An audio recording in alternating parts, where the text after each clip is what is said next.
Conté hasta 3 en mi mente. Respiré profundo y me dejé caer por las escaleras. El sonido de mi cuerpo golpeando cada escalón fue real. El dolor fue real. Pero era la única manera de escapar con vida de ese infierno. Soy la Bobó Sara.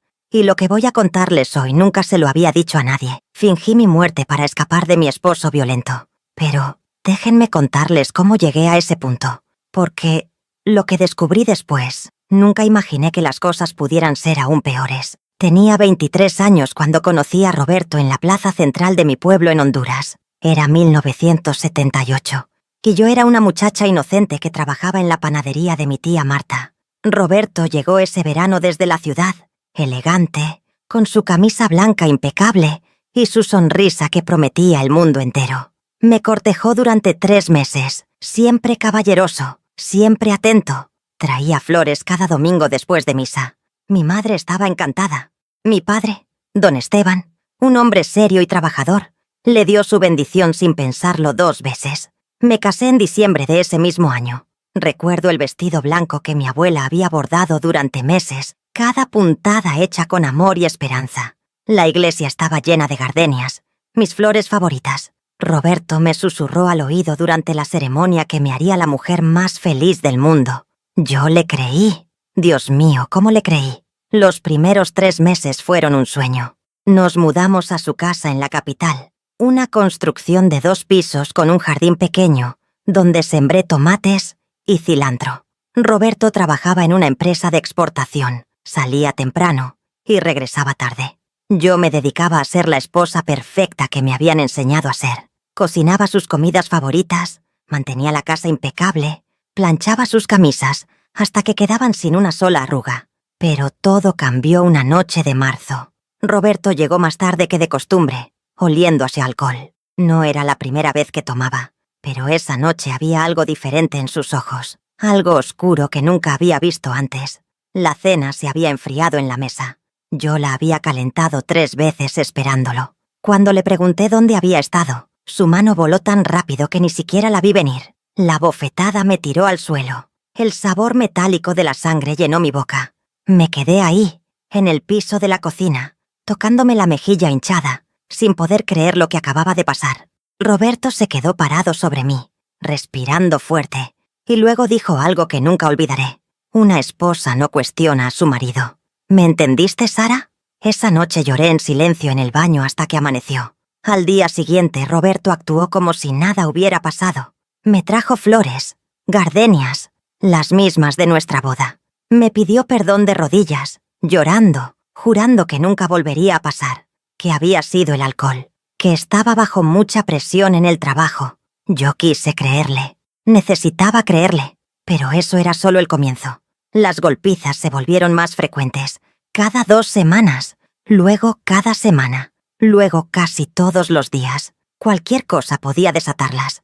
La comida muy salada, la camisa mal planchada, una mirada que él interpretaba como desafiante. El simple hecho de que yo existiera parecía molestarlo. Aprendí a moverme como un fantasma en mi propia casa, a caminar sin hacer ruido, a anticipar sus estados de ánimo por la forma en que abría la puerta, a tener siempre lista una excusa para los moretones que cubrían mi cuerpo. Me caí en las escaleras. Me golpeé con la puerta del armario. Soy muy torpe, ¿saben? Mis padres vivían a 4 horas de distancia. Roberto controlaba cada llamada telefónica, cada carta que entraba o salía de la casa. Me había aislado completamente. Ya no tenía amigas. Ya no trabajaba. Mi mundo se había reducido a esas 4 paredes y al terror constante de hacer algo que lo enfureciera. Quedé embarazada en el 2.º año de matrimonio. Cuando se lo dije vi algo en sus ojos. Por un momento pensé que las cosas cambiarían, que el bebé nos salvaría, pero estaba equivocada. La primera vez que me golpeó estando embarazada, tenía 3 meses. Fue un puñetazo directo al estómago porque la sopa estaba fría. Caí al suelo retorciéndome del dolor, rogándole que pensara en el bebé. Se rió. Ese sonido todavía me persigue en las noches. Se rió y dijo que si perdía al bebé, podríamos hacer otro. Pero no lo perdí. Mi pequeña Lucía nació en septiembre de 1980, perfecta y sana a pesar de todo. Cuando la sostuve por primera vez, supe que tenía que protegerla, que no podía permitir que creciera viendo lo que yo vivía, pero no sabía cómo escapar. Roberto cambió con Lucía. Era cariñoso con ella.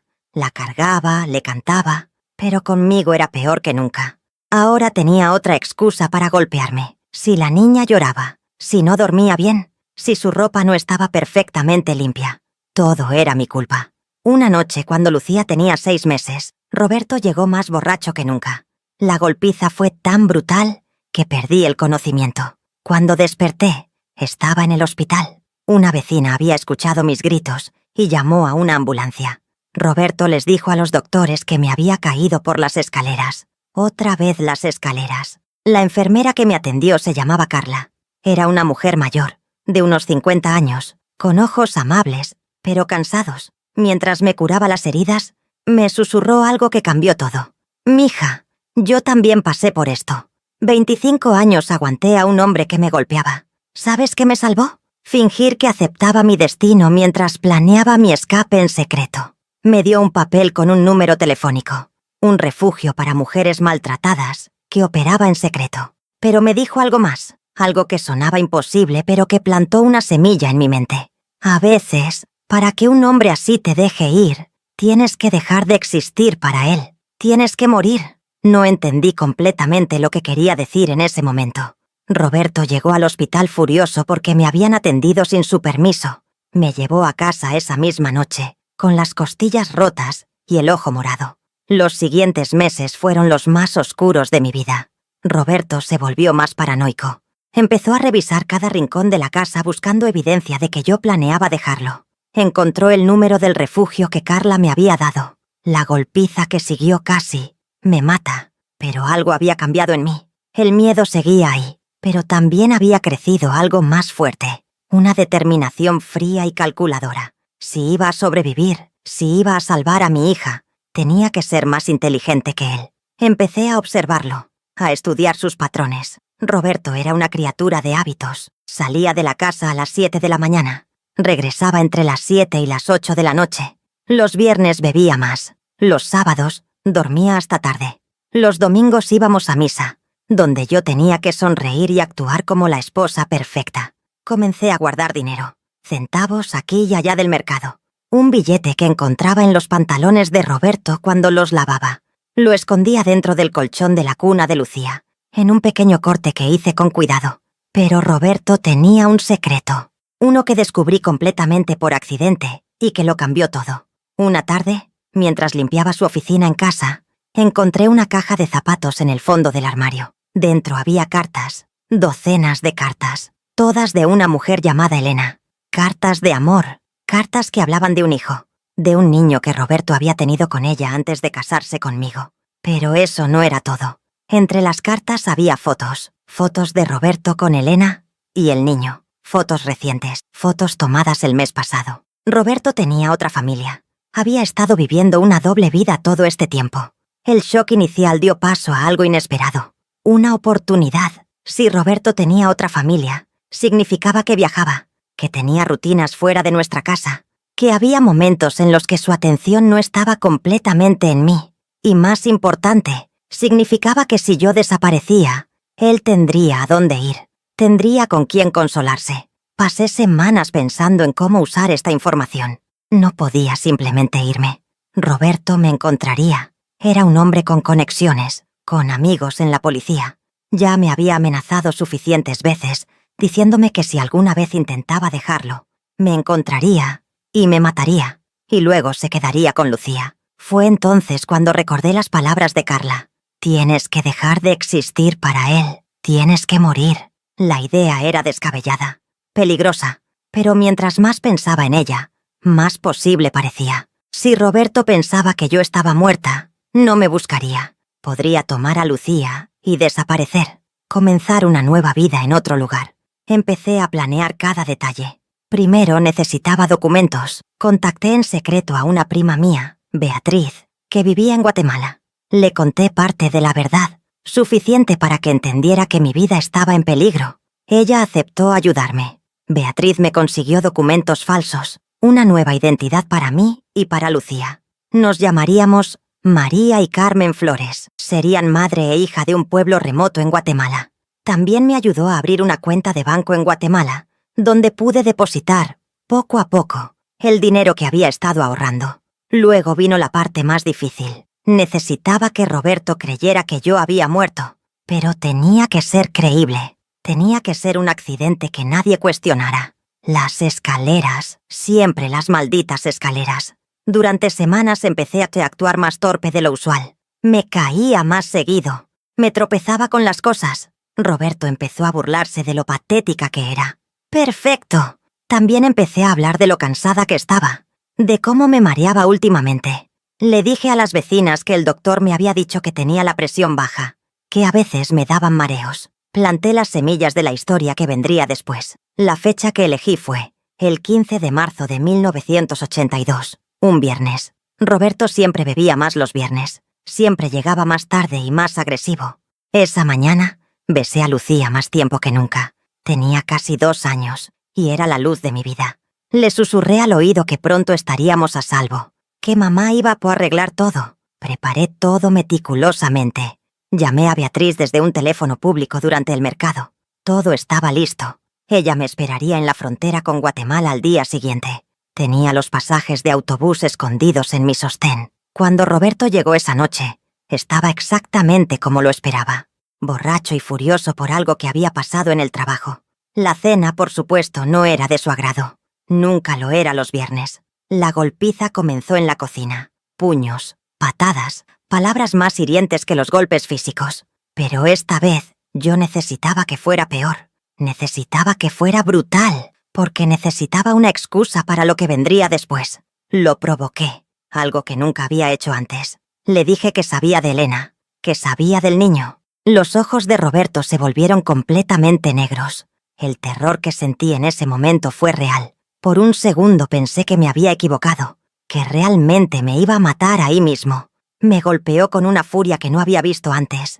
La nariz se me quebró. Sentí el crujido. La sangre corría por mi cara, manchando el piso de la cocina. Me pateó las costillas una y otra vez. Escuché cuando una se quebró. Pero yo necesitaba más. Necesitaba heridas que justificaran lo que estaba por hacer. Cuando finalmente se detuvo, jadeando y sudando, lo miré desde el piso y dije las palabras que había practicado. No puedo más. Me voy a matar. Es lo único que me queda. Roberto se rió. Esa risa horrible. Me dijo que adelante, que le ahorraría el trabajo. Luego se fue a la sala a seguir bebiendo. Esa era mi oportunidad. Me arrastré hasta las escaleras. Cada movimiento era agonía. Las costillas rotas hacían que cada respiración fuera un cuchillo en el pecho. Pero no podía detenerme ahora. Lucía estaba dormida en su cuna arriba. La había preparado antes, envolviéndola bien en mantas, con tapones en sus oídos. No podía arriesgarme a que se despertara con el ruido. Me paré en lo alto de las escaleras. Miré hacia abajo. Eran 15 escalones de madera dura.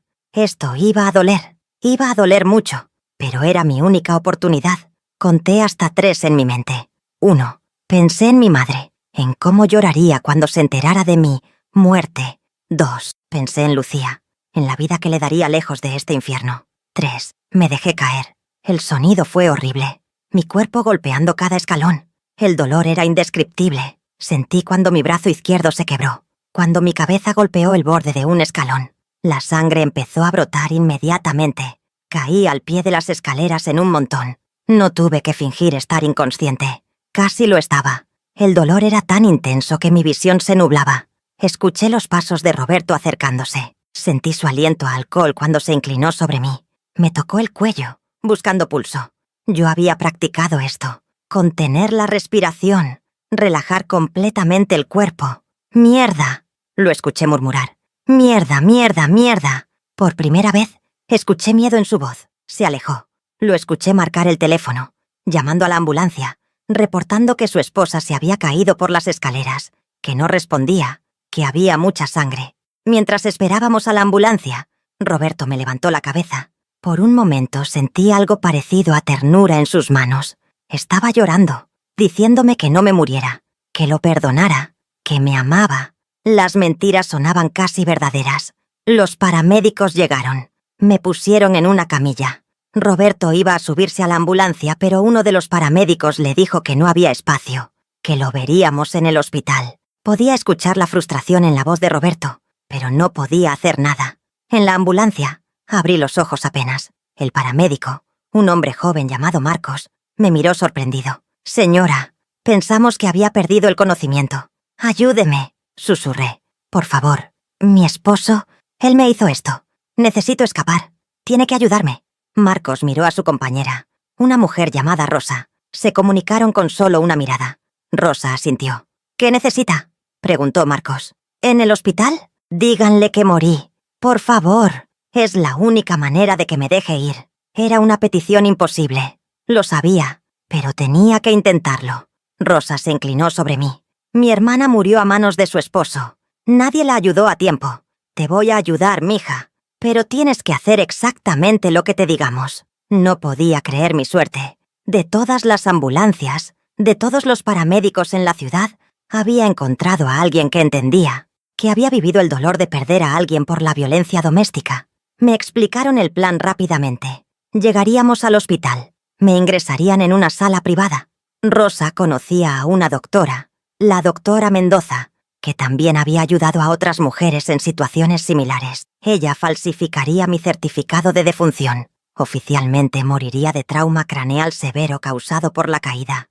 Mi cuerpo sería trasladado a la morgue, pero no sería mi cuerpo. La doctora Mendoza tenía acceso a cadáveres no reclamados. Encontrarían uno con características similares a las mías. En el estado en que yo estaba, con la cara hinchada y cubierta de sangre, sería difícil para Roberto identificarme con certeza. Y en su pánico, en su miedo a ser descubierto, probablemente no insistiría demasiado en ver el cuerpo. Era arriesgado, terriblemente arriesgado, pero era mi única oportunidad. Llegamos al hospital. Todo sucedió muy rápido. Me llevaron directamente a una sala de emergencias. La doctora Mendoza apareció casi inmediatamente. Era una mujer en sus 40, con cabello corto y ojos firmes. Me examinó rápidamente. Las heridas eran reales y graves. Nariz rota, costillas rotas, brazo fracturado, conmoción cerebral. Me inyectó algo para el dolor. «Esto va a doler», me dijo, «pero tienes que quedarte quieta y callada. Roberto va a llegar en cualquier momento». Roberto llegó 15 minutos después. Lo escuché gritando en el pasillo, exigiendo ver a su esposa. Una enfermera le dijo que los doctores estaban trabajando en mí, que las heridas eran graves, que necesitaban estabilizarme. Pasó una hora, la hora más larga de mi vida. Yo estaba acostada en esa camilla, escuchando el caos controlado a mi alrededor. La doctora Mendoza entraba y salía, actuando su papel a la perfección. Finalmente la escuché hablar con Roberto en el pasillo. «Lo siento mucho, señor. Hicimos todo lo que pudimos. El trauma craneal fue demasiado severo. Su esposa falleció hace 10 minutos. El grito de Roberto fue real. Fuera angustia genuina o miedo a las consecuencias. No lo sé, pero sonó convincente. No, no puede ser. Déjenme verla. Señor, no es recomendable. Las heridas son extensas. Es mejor que la recuerde como era». Pero Roberto insistió.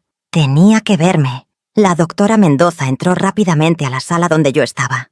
«Tenemos un problema. Insiste en verte. Vamos a tener que moverte ahora». Rosa y Marcos ya estaban ahí.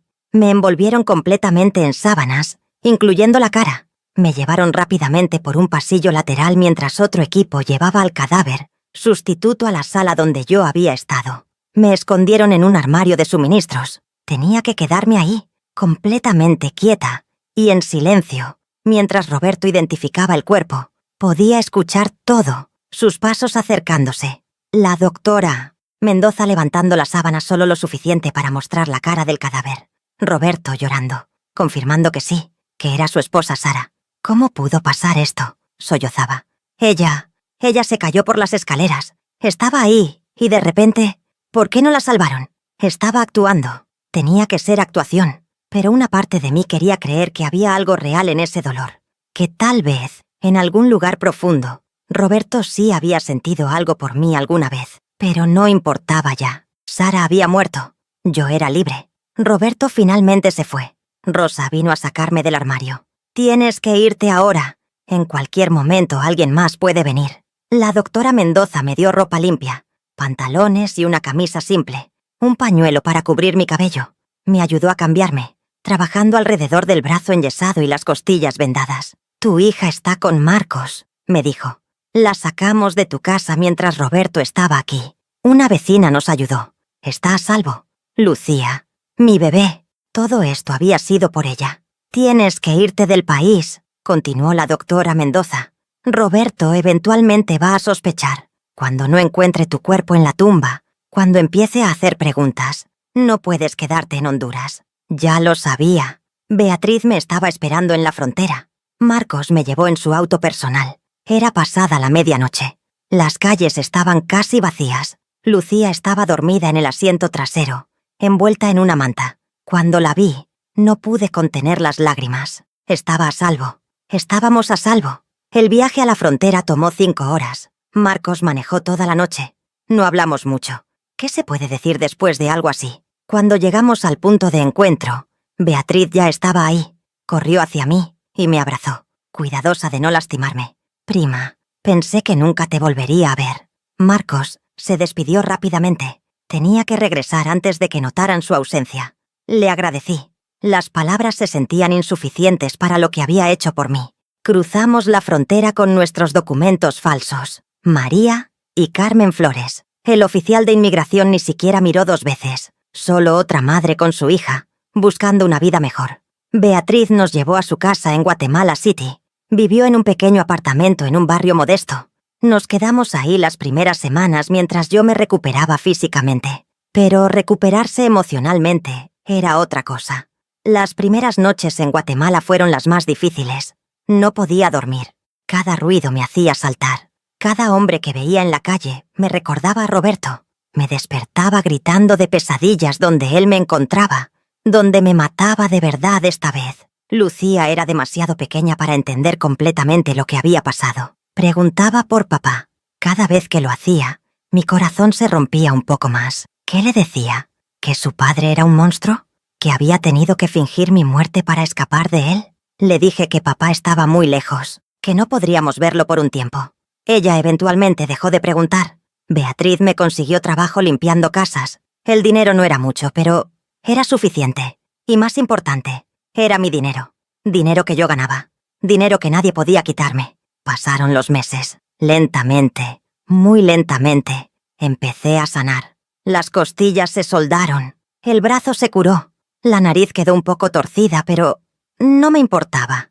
Cada cicatriz era un recordatorio de que había sobrevivido. Pero entonces llegaron las noticias. 6 meses después de mi muerte, Beatriz llegó a casa con un periódico hondureño. En la sección de noticias locales había un artículo pequeño. Roberto había sido arrestado. Elena, su otra familia, había presentado cargos contra él. Aparentemente, después de mi muerte, Roberto se había mudado con ella y el niño, y había empezado a golpearla también. Pero Elena no era como yo. Elena lo denunció inmediatamente.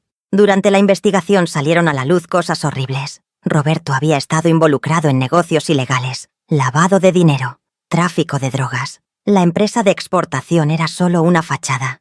Y había más mujeres, no solo Elena y yo. Había tenido relaciones con al menos otras 3 mujeres durante nuestro matrimonio. El artículo mencionaba mi trágica muerte en pasada. Decía que la primera esposa de Roberto había fallecido en un accidente doméstico meses antes de su arresto. No había sospecha alguna de que yo estuviera viva. Debería haberme sentido aliviada. Roberto estaba en prisión. No podía lastimar a nadie más, pero lo que sentí fue más complejo. Rabia porque todas esas cosas habían estado pasando mientras yo pensaba que solo me golpeaba a mí. Tristeza por las otras mujeres que había dañado. Y culpa, extrañamente, por haberme escapado cuando ellas no pudieron. Los años pasaron. María Flores se convirtió en mi verdadera identidad. Sara ya no existía. A veces me miraba al espejo y no reconocía a la mujer que me devolvía la mirada. No era la muchacha asustada que se casó a los 23. No era la esposa golpeada que vivía aterrorizada. Era alguien nuevo, alguien más fuerte. Lucía, ahora Carmen, creció sin recordar realmente a Honduras. Para ella, Guatemala siempre había sido su hogar. Fue a la escuela, hizo amigas, vivió la vida normal de una niña. Exactamente lo que yo había querido para ella. Yo trabajé duro. Primero limpiando casas, luego en una panadería. Irónicamente, igual que cuando era joven. Descubrí que era buena haciendo pan. El olor de la masa fermentando, el calor del horno, El proceso de crear algo con mis propias manos era terapéutico. Eventualmente ahorré suficiente para abrir mi propio negocio, una pequeña panadería en el barrio. La llamé Pan de Vida, un nombre con doble significado: pan para vivir y una vida nueva renacida. Conocí a un hombre llamado Tomás cuando Lucía tenía 10 años. Tomás era viudo, con 2 hijos propios. Era amable, gentil. La primera vez que levantó la mano cerca de mí y yo me encogí instintivamente, vi el dolor en sus ojos. No el dolor de ofensa, sino el dolor de comprender. «Alguien te lastimó mucho, ¿verdad?», me preguntó suavemente. No podía contarle la verdad completa. No podía decirle que técnicamente estaba muerta en mi país natal, pero le conté parte de la historia, suficiente para que entendiera por qué era tan cautelosa, por qué a veces me despertaba gritando, por qué los ruidos fuertes me hacían saltar. Tomás fue paciente, me cortejó lentamente, respetuosamente. Nunca me presionó, nunca me hizo sentir asustada. Y eventualmente, muy eventualmente, aprendí a confiar de nuevo. Nos casamos cuando Lucía tenía 12 años. Fue una ceremonia pequeña, íntima, solo familia cercana. Tomás entendía que yo no tenía familia que pudiera invitar. O al menos, eso era lo que él pensaba. La verdad es que mi familia real pensaba que estaba muerta. Mi madre, mi padre, mis hermanos habían llorado mi muerte, habían ido a mi funeral, habían visitado una tumba que no contenía mi cuerpo. Esa fue, y sigue siendo, la parte más dolorosa de todo esto. Tuve que permitir que las personas que amaba pensaran que estaba muerta. No podía contactarlos. No podía decirles que estaba viva. Porque si Roberto alguna vez sospechaba, si alguna vez descubría la verdad, vendría por mí. Y esta vez no sobreviviría. Los años continuaron pasando. Lucía se graduó de la escuela secundaria. Fue a la universidad. Se enamoró de un buen hombre llamado Daniel. Se casó. Me dio 2 nietos hermosos. Roberto murió en prisión en 1995. Fue apuñalado por otro prisionero durante una pelea. Beatriz me llamó para contármelo. Se había asegurado de mantenerse al tanto de cualquier noticia sobre él, por si acaso. Cuando me enteré de su muerte, no sentí lo que esperaba. No sentí alegría o alivio, solo un profundo cansancio. Roberto había controlado mi vida durante tanto tiempo, incluso después de escapar. Su muerte no cambió nada realmente. Los traumas que me causó seguían ahí. Las pesadillas continuaban, pero lentamente, muy lentamente, empecé a sentir algo parecido a paz. Tomás murió en 2003. Un ataque al corazón súbito. Tenía 62 años. Lo amé, de una manera diferente a como pensé que había amado a Roberto. Tomás me enseñó que el amor no tenía que doler, que podía ser gentil y seguro, que los gritos y los golpes no eran parte del matrimonio. Su muerte me dejó devastada, pero agradecida. Agradecida por los años que me dio, por la paz que me mostró que era posible. Lucía para entonces ya tenía su propia familia. Mis nietos, Mateo y Sofía, llenaban mi vida de alegría. Ellos nunca sabrían la historia completa. Nunca sabrían que su abuela había fingido su muerte, que su nombre real no era María, que venían de un país diferente al que pensaban. Pero una tarde de 2008, algo pasó que cambió todo. Estaba en la panadería, como siempre, cuando entró una mujer. Tendría unos 50 años, bien vestida, con el cabello perfectamente arreglado. Pidió pan y café. Algo en ella me pareció familiar, pero no podía identificar qué. Se sentó en una de las mesas pequeñas cerca de la ventana. La vi sacar una foto de su bolso y mirarla con tristeza. Cuando fui a llevarle más café, la foto cayó al suelo. La recogí para devolvérsela, y mi mundo se detuvo. Era una foto vieja, de los años 70. En ella había 3 chicas jóvenes, sonriendo a la cámara, con vestidos de domingo. Yo estaba en el medio. A mi derecha estaba mi hermana menor, Isabel, y a mi izquierda estaba mi prima Beatriz. ¿De dónde sacó esta foto? Las palabras salieron de mi boca antes de que pudiera detenerlas. La mujer me miró sorprendida. Es mía. Bueno, era de mi hermana. Ella murió hace muchos años. Mi corazón latía tan fuerte que pensé que se me iba a salir del pecho. ¿Su hermana? Sí, Sara, mi hermana mayor. Murió en un accidente en 1982. La mujer, Isabel, mi hermana Isabel, me miraba sin reconocerme. Perdóneme, es solo que esta fecha es difícil. Hoy hubiera sido su cumpleaños. 68 años. A veces vengo a Guatemala a visitar a nuestra prima Beatriz y siempre me pongo sentimental. Isabel, mi hermana pequeña. La niña de 13 años que dejé atrás ahora era una mujer de 50 y no me reconocía. Claro que no me reconocía. Yo tenía 26 años cuando morí. Ahora tenía 63. Mi cara había cambiado. El cabello era completamente blanco. La nariz torcida de la rotura. 40 kilos más pesada. Arrugas profundas. Y ella no esperaba verme. Los muertos no sirven café en panaderías guatemaltecas. Lo siento mucho por su pérdida. Logré decir. Mi voz apenas un susurro. Isabel sonrió tristemente. Gracias. A veces todavía me cuesta creer que se fue. Era tan joven. Y mi madre nunca se recuperó realmente. Murió 5 años después. Decían que fue el corazón, pero yo sé que fue de tristeza. Mami, mi madre había muerto de tristeza. Por mí, porque pensaba que yo estaba muerta. Sentí que el suelo se movía bajo mis pies. Tuve que sostenerme de la mesa. Isabel se levantó preocupada. ¿Se encuentra bien, señora? Sí, es solo el calor. Mentí. Isabel se quedó en la panadería casi 1 hora. Me contó sobre su vida sin darse cuenta de que cada palabra era un cuchillo en mi corazón. Me contó sobre papá, don Esteban, que había vivido hasta los 85, pero que nunca fue el mismo después de perder a su niña Sara. Me contó sobre mis hermanos, sus familias, sus vidas que yo me había perdido. Me contó sobre mi funeral, cómo todo el pueblo había asistido, cómo Roberto había llorado dramáticamente sobre el ataúd, cómo meses después se había descubierto quién realmente era él. Y la gente se había sentido culpable por no haber visto las señales, por no haberme ayudado cuando estaba viva. A veces pienso que si hubiéramos estado más atentos, dijo Isabel, con lágrimas en los ojos, tal vez Sara no hubiera muerto. Tal vez hubiéramos podido salvarla de ese monstruo. Quería gritar, quería decirle, estoy aquí, estoy viva, soy yo, soy Sara. Pero no podía. Demasiado tiempo había pasado. Demasiadas mentiras se habían construido.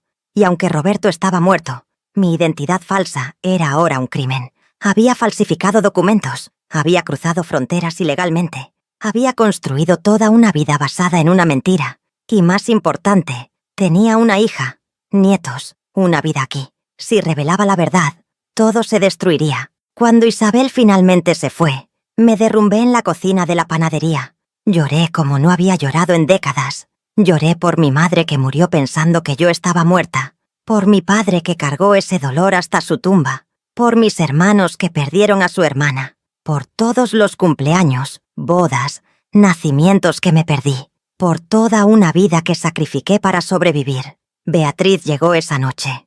Isabel le había mencionado la dueña amable de la panadería, que se había puesto mal cuando escuchó su historia. Beatriz, que conocía la verdad, vino a verme inmediatamente. «¿La viste, verdad?», me dijo sosteniéndome mientras yo lloraba. «Mi madre murió pensando que yo estaba muerta, Beatriz. ¿Qué he hecho? ¿Valió la pena?». Beatriz me tomó de los hombros y me obligó a mirarla. «Mira a tu alrededor, Sara, o María, o como quieras llamarte. Estás viva. Tienes una hija que está viva y feliz. Tienes nietos. Tienes un negocio. Tienes una vida que viviste en tus propios términos. Si te hubieras quedado con Roberto, estarías muerta de verdad. Y probablemente Lucía también». Sabía que tenía razón, pero el dolor no desaparecía. Los días siguientes fueron los más difíciles desde mi escape. Cuestioné todo, cada decisión, cada sacrificio. ¿Había hecho lo correcto? ¿O había sido egoísta? ¿Podría haber encontrado otra manera? Pero en mis momentos más honestos, sabía la respuesta. No había otra manera. En 1982, en Honduras, una mujer golpeada no tenía muchas opciones. La policía no ayudaba. La iglesia decía que aguantaras. La familia te decía que era tu deber como esposa. El divorcio era un escándalo. Y Roberto había dejado muy claro que si alguna vez intentaba dejarlo, me mataría. Fingir mi muerte no había sido solo una opción. Había sido la única opción. Lucía notó mi estado de ánimo. Una noche vino a mi casa y me encontró mirando viejas fotos de nuestra vida en Guatemala. Me preguntó qué pasaba. Por primera vez en 26 años, casi le cuento todo. Las palabras estaban ahí, en la punta de mi lengua. Tu nombre real es Lucía, no Carmen. Yo soy Sara, no María. Venimos de Honduras. Tu padre era un hombre terrible que me golpeaba, y tuve que fingir mi muerte para escapar. Tenías 2 años. Abandonamos a toda mi familia. Ellos piensan que estoy muerta, pero no lo hice. ¿Cómo podía cargarla con ese peso? Ella tenía su propia familia ahora, sus propios hijos. ¿Qué derecho tenía yo de destruir su mundo con la verdad? Así que le dije que solo estaba nostálgica, que extrañaba a personas que había perdido hace mucho tiempo. Ella me abrazó y me dijo que me amaba, y eso fue suficiente. Han pasado 17 años desde ese día, desde que vi a mi hermana Isabel en mi panadería. Ahora tengo 80 años. Mi cuerpo está cansado, marcado por los años, y por aquella noche terrible en la que me dejé caer por las escaleras para ganar mi libertad. Beatriz murió hace 3 años. Con ella se fue la única persona que conocía toda la verdad. Ahora solo yo la llevo. A veces me pregunto si debería escribirlo todo, dejar una carta para que Lucía la encuentre después de que yo muera, para que sepa la verdad, para que entienda por qué hice lo que hice, para que sepa que viene de un lugar de valentía, no de cobardía. Pero luego pienso, ¿para qué? ¿Qué ganaría ella con esa información? ¿Dolor? ¿Confusión? ¿Rabia porque le mentí toda su vida? No, algunos secretos están mejor enterrados. Lo que sí haré es contar esta historia ahora, aquí, con ustedes, porque tal vez haya otra mujer ahí afuera, atrapada como yo estuve atrapada. Una mujer que piensa que no hay salida. Una mujer que cree que tiene que aguantar hasta que la muerte la libere.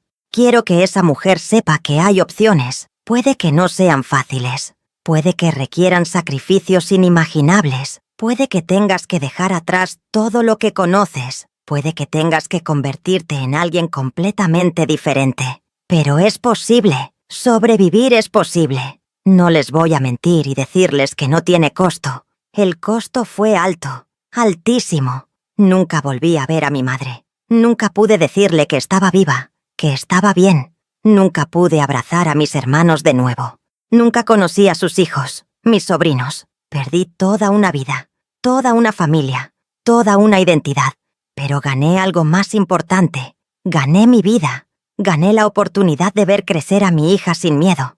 Gané la oportunidad de conocer el amor verdadero con Tomás. Gané la oportunidad de conocer a mis nietos, de verlos crecer, de ser parte de sus vidas. Gané la oportunidad de dormir sin miedo de ser golpeada en medio de la noche, de caminar sin calcular cada paso para no provocar una explosión de rabia, de cocinar sin terror de que la comida no esté perfecta, de existir sin pedir permiso. Y eso, mis queridos, no tiene precio. Si hay algo que he aprendido en estos 80 años, es que la vida es preciosa. Demasiado preciosa para desperdiciarla viviendo en constante terror. Demasiado preciosa para sacrificarla por un concepto equivocado de deber o lealtad. Nadie, absolutamente nadie, tiene derecho a lastimarte. No importa qué excusas den. No importa cuánto te digan que te aman. El amor no golpea. El amor no humilla. El amor no destruye. Y si estás en una situación así, quiero que sepas que no es tu culpa. No hiciste nada para merecerlo. No hay comida mal cocinada. No hay casa mal limpia. No hay palabra mal dicha que justifique la violencia. Nunca. Puede que pienses que no hay salida, que estás atrapada, que nadie te ayudará, que nadie te creerá. Yo pensé lo mismo. Pero hay personas buenas ahí afuera. Personas como Carla, la enfermera, como la doctora Mendoza, como Rosa y Marcos, los paramédicos, como Beatriz. Personas que entienden, que han vivido el dolor, que están dispuestas a ayudar.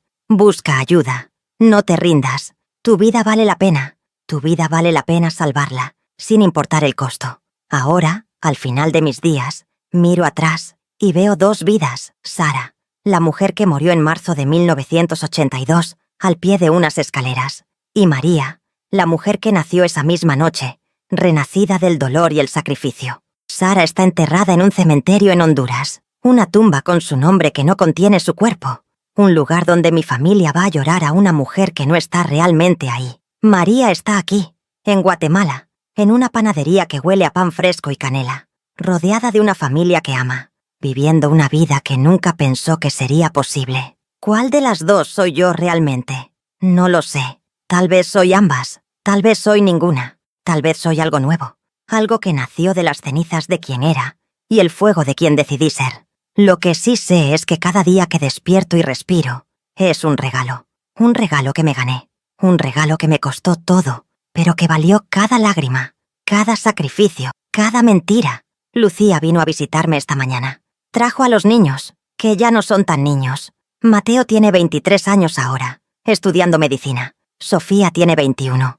Está en la universidad estudiando literatura. Son buenos chicos, amables, respetuosos, el tipo de personas que el mundo necesita. Mientras los veía reír en mi cocina, comiendo el pan que horneé esta mañana, pensé en Roberto, en el hombre que pudo haberles negado la existencia si yo me hubiera quedado, si hubiera aguantado como debía, si hubiera sido la esposa obediente que se suponía que tenía que ser. Ese Roberto habría destruido a Lucía, igual que casi me destruyó a mí.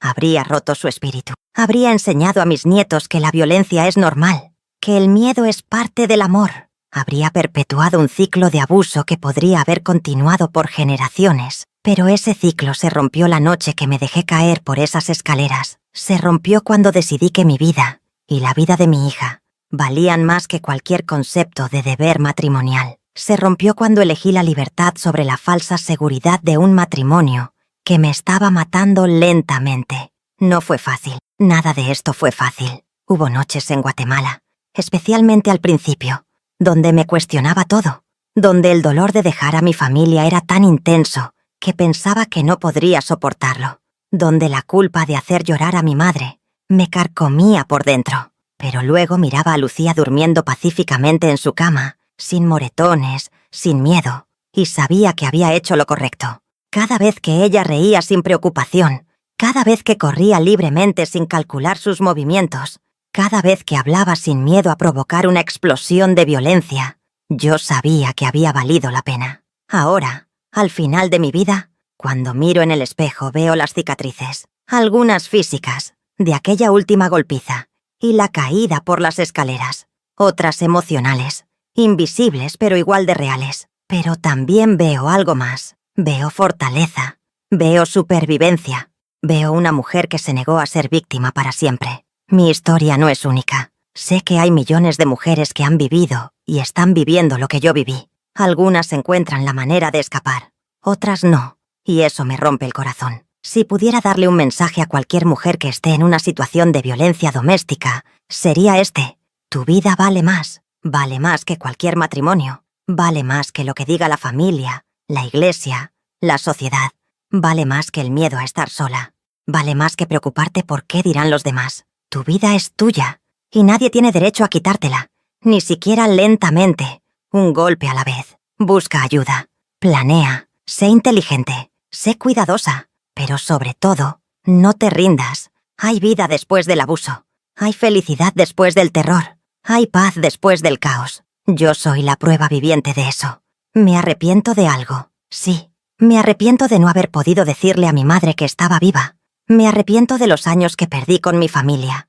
Me arrepiento de que mi padre muriera sin saber que su hija había sobrevivido. Pero no me arrepiento de haber escapado. No me arrepiento de haber salvado a Lucía. No me arrepiento de haber construido una nueva vida, incluso si fue sobre los cimientos de una mentira necesaria. Porque al final del día, estoy viva, y eso es lo que importa. La bobó Sara, que murió a los 26 años, le envía un mensaje a todas las mujeres que están sufriendo. No esperen a morir de verdad. Encuentren su manera de renacer. Encuentren su manera de convertirse en alguien nuevo. Encuentren su manera de sobrevivir. Puede que su camino no sea tan drástico como el mío. Puede que no tengan que fingir su muerte. Puede que haya otras opciones. Pero sean cuales sean esas opciones, tómenlas. No se queden esperando que las cosas mejoren.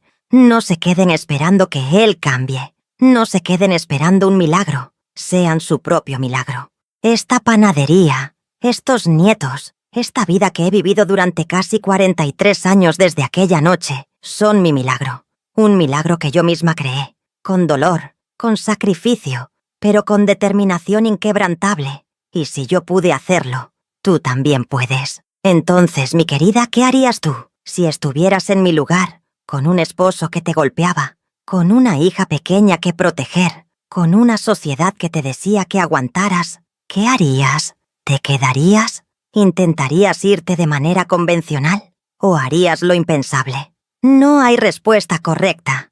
Cada mujer, cada situación es diferente. Pero lo que quiero que sepas es que, Hay opciones, siempre hay opciones, aunque no las veamos al principio. Y la lección más importante que puedo compartir después de 80 años en este mundo es esta.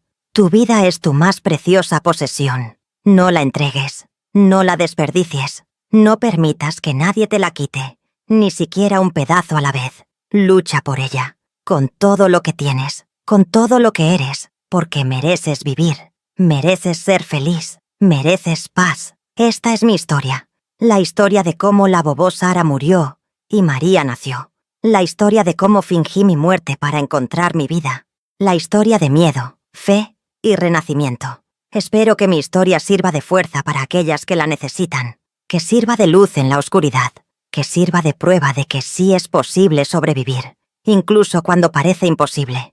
Y para aquellas afortunadas que nunca han vivido este terror, espero que mi historia les dé compasión. Compasión para las mujeres que conocen que pueden estar sufriendo en silencio. Comprensión de por qué no es tan simple como solo vete.